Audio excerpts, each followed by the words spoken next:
Analisamos com muito cuidado as condições positivas da oração prevalecente, mas há algumas coisas que impedem a oração.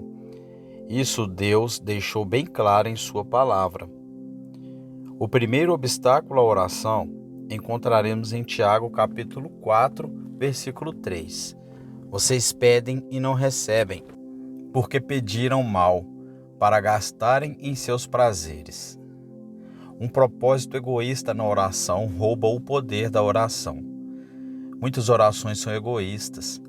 Estas podem ser orações por coisas que é perfeitamente apropriado pedir, por coisas que é a vontade de Deus dar. Mas o motivo da oração é totalmente errado, e assim a oração cai impotente por terra. O verdadeiro propósito da oração é que Deus seja glorificado na resposta. Se fizermos qualquer petição apenas para que possamos receber algo para usar em nossos prazeres ou em nossa própria gratificação, de uma forma ou de outra, pedimos errado e não precisamos esperar receber o que pedimos. Isto explica porque muitas orações permanecem sem resposta. Por exemplo, muitas mulheres oram pela conversão do seu marido. Essa certamente é a coisa mais apropriada a se perguntar. Mas o objetivo de muitas mulheres para pedir a conversão do marido é totalmente impróprio, é egoísta. Ela deseja que seu marido se converta porque seria muito mais agradável para ela ter um marido que simpatizasse com ela. Ou é tão doloroso pensar que o marido pode morrer e ficar perdido para sempre. Por alguma razão egoísta como essa, ela deseja que seu marido seja convertido. A oração é puramente egoísta. Por que uma mulher deveria desejar a conversão do seu marido? Em primeiro lugar e acima de tudo, para que Deus seja glorificado, porque ela não consegue suportar a ideia de que Deus, o Pai, seja desonrado por seu marido pisotear o Filho de Deus. Muitos oram por um avivamento. Essa certamente é uma oração que agrada a Deus. Está na linha da sua vontade. Mas muitas orações por avivamento são puramente egoístas. As igrejas desejam reavivamento para que o número de membros possa aumentar, para que a igreja possa ter uma posição de mais poder e influência na comunidade, para que o tesouro da igreja possa ser preenchido, para que um bom relatório possa ser feito no presbitério ou conferência ou associação. Para propósitos tão baixos como este, igrejas e ministros muitas vezes oram por avivamento e muitas vezes Deus não responde à oração. Por que devemos orar por um avivamento? Para a glória de Deus, porque não podemos suportar que Deus continue a ser desonrado pelo mundanismo da igreja, pelos pecados dos incrédulos, pela orgulhosa incredulidade da época, porque a palavra de Deus está sendo anulada, para que Deus seja glorificado pelo derramamento do seu Espírito sobre a Igreja de Cristo. Por essas razões, antes de tudo e acima de tudo, devemos orar por um avivamento. Muitas orações pelo Espírito Santo são orações puramente egoístas. Certamente é a vontade de Deus dar o Espírito Santo àqueles que lhe pedem. Ele nos disse tão claramente em sua palavra, Lucas capítulo 11, versículo 13. Mas muitas orações pelo Espírito Santo são impedidas pelo egoísmo do motivo que fica atrás da oração. Homens e mulheres oram pelo Espírito Santo para que possam ser felizes ou para que possam ser salvos da miséria da derrota em suas vidas, ou para que possam ter poder como obreiros cristãos, ou para alguma outra função puramente motivo egoísta. Por que devemos orar pelo Espírito? Para que Deus não possa mais ser desonrado pelo baixo nível das nossas vidas cristãs e pela nossa ineficácia no serviço, para que Deus possa ser glorificado na nova beleza que entra nas nossas vidas e no novo poder que entra no nosso serviço. O segundo obstáculo à oração que encontramos em Isaías capítulo 59, versículo 1 e 2. Eis que a mão do Senhor não está encolhida para que não possa salvar, nem o seu ouvido pesado para que não possa ouvir. Você, que ele não ouvirá? O pecado atrapalha a oração. Muitos homens oram, oram e não obtêm absolutamente nenhuma resposta à sua oração. Talvez ele seja tentado a pensar que não é a vontade de Deus responder, ou ele pode pensar que os dias em que Deus respondia às orações, se é que alguma vez o fez, acabaram. Assim parece que os israelitas pensaram. Eles pensaram que a mão do Senhor estava encurtada, que não poderia salvar, em que seu ouvido estava pesado e não conseguia mais ouvir. Não é assim, disse Isaías. O ouvido de Deus está tão aberto para ouvir como sempre, sua mão tão poderosa para salvar, mas há um obstáculo. Esse obstáculo são seus próprios pecados, e os vossos pecados esconderam de vós o seu rosto, para que ele não ouça. É assim hoje. Muitos e muitos homens clamam a Deus em vão, simplesmente por causa do pecado em sua vida. Pode ser algum pecado do passado que não foi confessado e não julgado. Pode ser algum pecado do presente que é acalentado. Muito provavelmente nem mesmo considerado como pecado. Mas aí está o pecado, escondido em algum lugar no coração ou no coração, na vida, e Deus não ouvirá. Qualquer um que considere suas orações ineficazes não deveria concluir que aquilo que ele pede a Deus não está de acordo com a sua vontade, mas deveria ir a sós com Deus com a oração do salmista. Sonda-me, ó Deus, e conhece o meu coração. Prova-me e conhece os meus pensamentos e vê se há em mim algum caminho mau. Salmo capítulo 139, versículo 23 e 24. E espera diante dele até que ele ponha o dedo sobre aquilo que é desagradável aos seus olhos. Então esse pecado deveria ser confessado e afastado. Lembro-me bem de uma época em minha vida em que estava orando por duas coisas definidas que parecia que eu deveria ter. Ou Deus seria desonrado, mas a resposta não veio. Acordei no meio da noite com grande sofrimento físico e grande angústia de alma. Clamei a Deus por essas coisas, argumentei com Ele sobre quão necessário era que eu as conseguisse, e as conseguisse imediatamente, mas nenhuma resposta veio. Pedi a Deus que me mostrasse se havia algo errado em minha vida. Veio à mente algo que já havia acontecido muitas vezes antes, algo definido, mas que eu não estava disposto a confessar como pecado. Eu disse a Deus: se isso for errado, desistirei.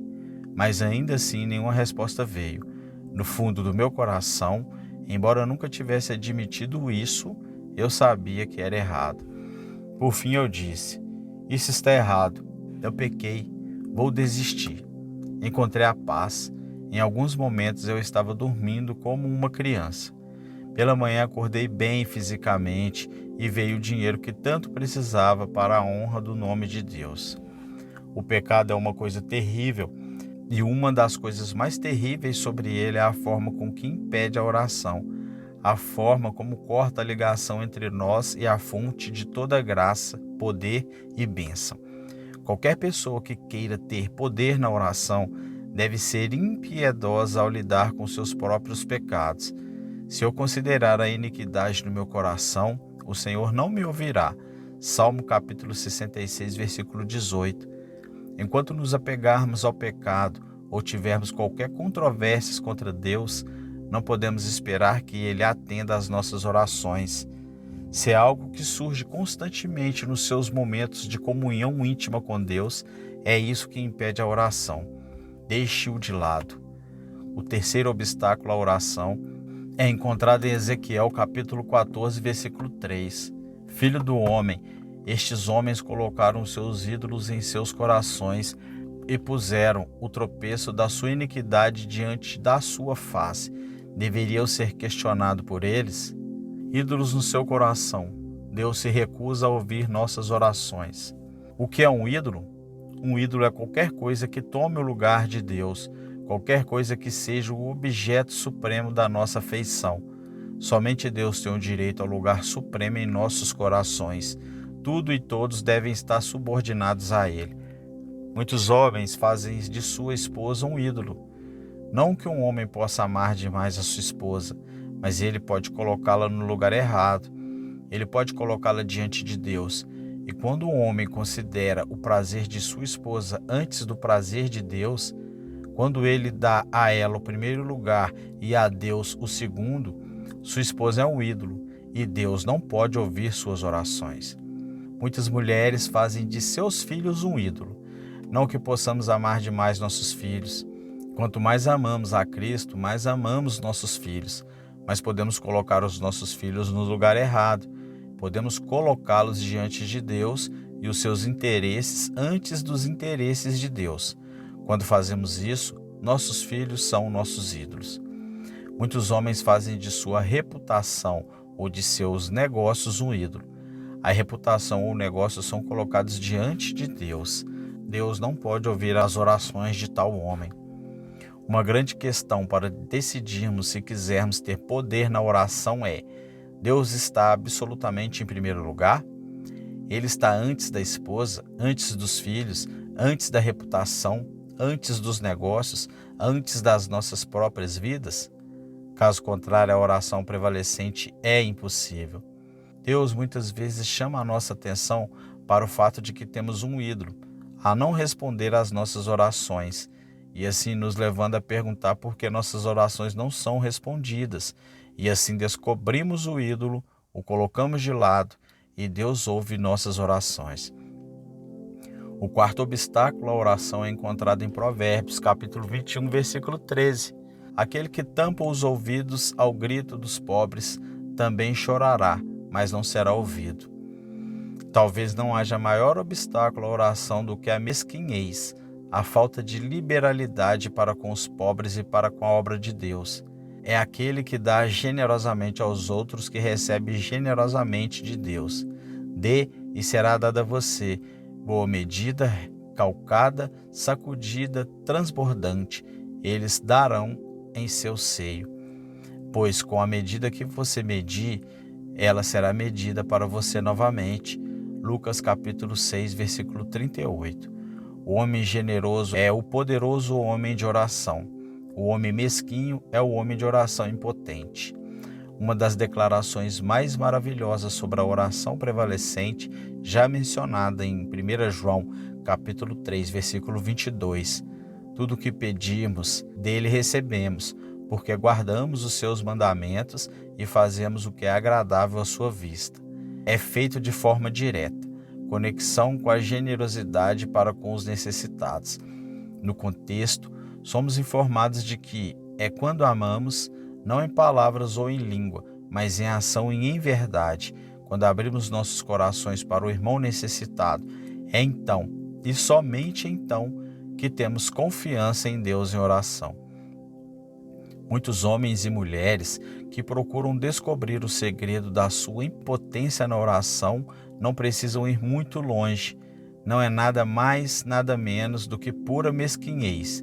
George Miller, a quem já foi feito referência, era um poderoso homem de oração porque era um poderoso doador.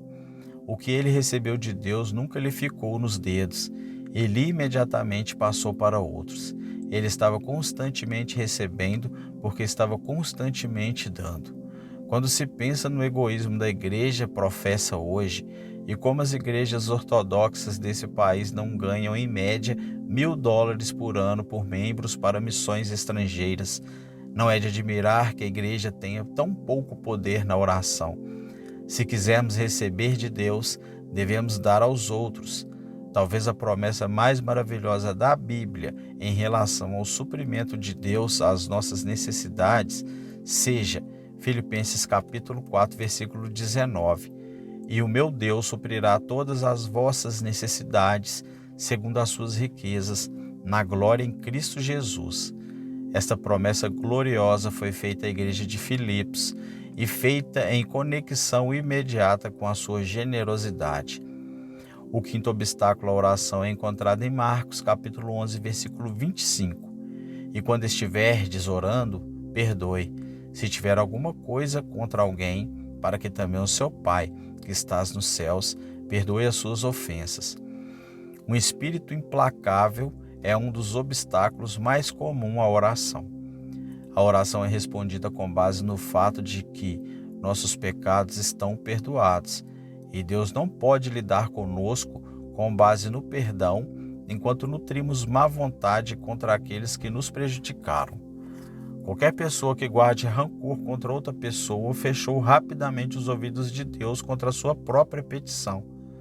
Quantos clamam a Deus pela conversão de maridos, filhos, amigos e se perguntam por que suas orações não são atendidas, quando todo o segredo é algum rancor que guardam em seus corações contra alguém que os feriu ou quem eles imaginam os feriu.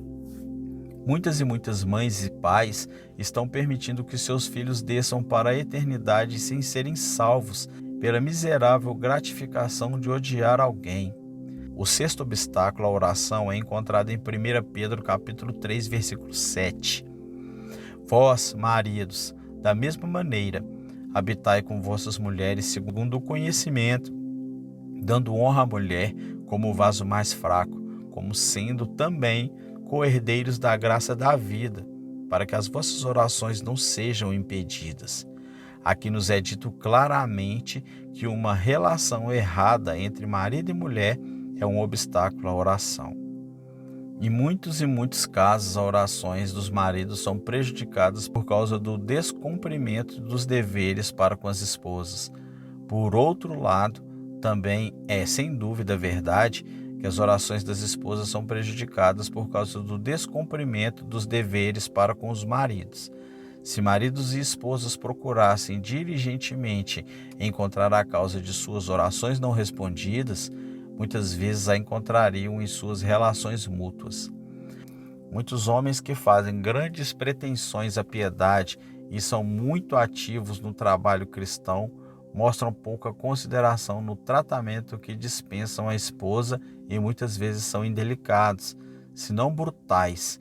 Então, ele se pergunta por que as suas orações não são respondidas. O versículo que acabamos de citar explica o aparente mistério. Por outro lado, muitas mulheres que são devotadas à igreja e muito fiéis no comparecimento a todos os cultos tratam o marido com a negligência mais imperdoável, ficam irritadas e rabugentas com ele, ferindo-o pela aspereza de seu discurso e por seu temperamento ingovernável. Então se pergunta por que ela não tem poder na oração. Há outras coisas nas relações entre maridos e esposas das quais não se pode falar publicamente, mas que sem dúvida são muitas vezes um obstáculo para nos aproximarmos de Deus em oração. Há muitos pecados encobertos sob o santo nome do casamento que são causa de morte espiritual e de impotência na oração. Qualquer homem ou mulher cujas orações parecem não trazer respostas deve expor toda a sua vida de casado diante de Deus e pedir-lhe que ponha o dedo em qualquer coisa que seja desagradável aos seus olhos. O sétimo obstáculo à oração é encontrado em Tiago, capítulo 1, versículo do 5 ao 7. Mas se algum de vós tem falta de sabedoria, peça a Deus, que a todos dá liberadamente e não lança em rosto, e ser-lhe-á dado. Peço-lhe com fé, nada duvidando, porque quem duvida é como a onda do mar, levada e agitada pelo vento. Pois não pense esse homem que receberá alguma coisa do Senhor. As orações são dificultadas pela incredulidade. Deus exige que creiamos absolutamente em sua palavra. Questionar isso é torná-lo um mentiroso. Muitos de nós fazemos isso quando imploramos por suas promessas, e é de admirar que nossas orações não sejam respondidas. Quantas orações são impedidas pela nossa miserável incredulidade? Vamos a Deus e lhe pedimos algo que está positivamente prometido em sua palavra, e então não esperamos mais do que metade obtê-lo. Não pense esse homem que receberá alguma coisa do Senhor.